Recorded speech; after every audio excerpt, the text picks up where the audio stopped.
Welcome to Fight News Now Experts. John Pollock here alongside John Ramdeen and Robin Black. Saturday night, the UFC presents 167 as they celebrate their 20th anniversary, going back to November the 12th of 1993. Where were you, Robin Black, on that date? I think I was in a van down by the river.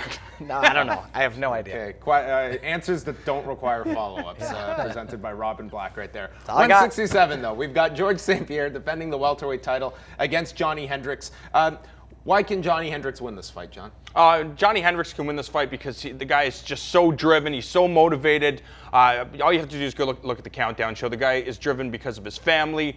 He's got 3 daughters at home, his wife, and he wants to make good. He wants to become the UFC champion because it's just programmed that way. It's programmed that way since he was a wrestler and since he's made the move to mixed martial arts. And I don't know how many people have followed the Team Takedown from when Johnny Hendricks first broke into mixed martial arts with Jake Rochelt and Shane Roller. By the way, where's Jake Rochelt right now? This guy's a phenomenal wrestler.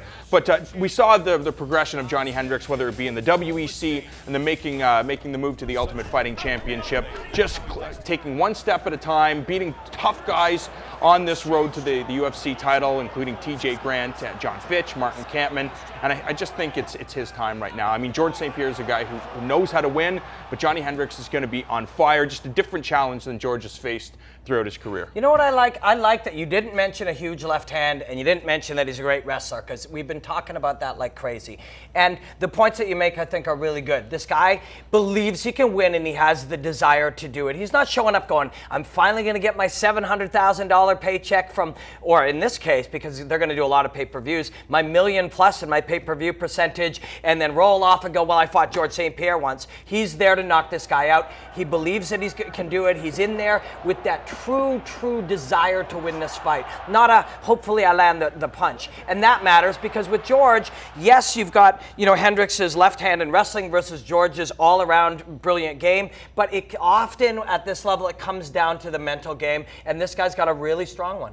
With George St-Pierre, I mean, obviously one of the big narratives going into this fight is whether this could potentially be this guy's last fight. And you look at the hypothetical on Saturday night that after this event, George wins and Rory wins. I mean, if he's unwilling to fight his teammate, there's really nobody left at this point. Rematch with Condit. Ben Askren certainly isn't getting that title shot out of the gate. Does this guy really want to stick around for a Tarek Saffiedine potentially, who's already booked for a fight? Like, you really look at that top-end mix, Johnny Hendricks is essentially the last major hurdle for this guy outside of Rory McDonald and Robbie Lawler. Well, that's the thing. There's a number of what-ifs, and I think if you dissect the welterweight division, there's a lot of storylines, and I know we're obviously coming from pro wrestling backgrounds. We like storylines. We need to see why there's interesting matchups for George St-Pierre, and one that I think is kind of flying under the radar, me and Matt Locke were talking about it, is Hector Lombard.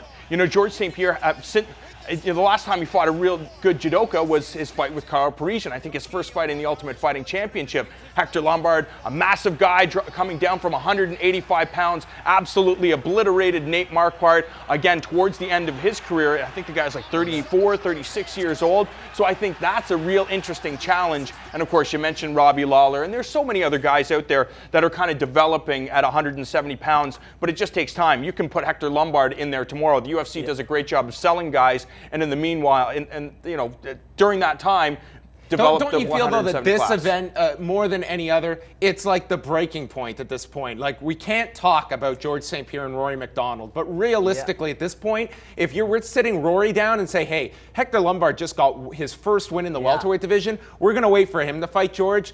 Keep busy. Just keep toiling away in the middle of the card here. At what point does Rory say, what am I doing here? I'm wasting the potential. I could be fighting for the title right now, and I can't because of the gym that I currently occupy with the champion. Well, we're putting them right beside each other, and we're showing the whole world. What if? And there's so many what ifs, because we all know George can lose this fight. Every fighter can lose every fight, and we know Rory can lose this fight.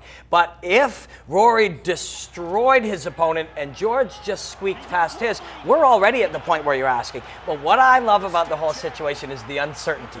Faraz says, I think think this could be his last fight. George says, no way, I just bought an octagon, man. I'm fighting. And then Christophe Madou goes on the internet and says, George, I think you should retire. I think you should win this fight, close it out, and let Rory. That is as uncertain as you can get. Everybody's saying different things. So we're all excited. There's people out there saying, oh, no, he's not going to retire. But there's others saying he might.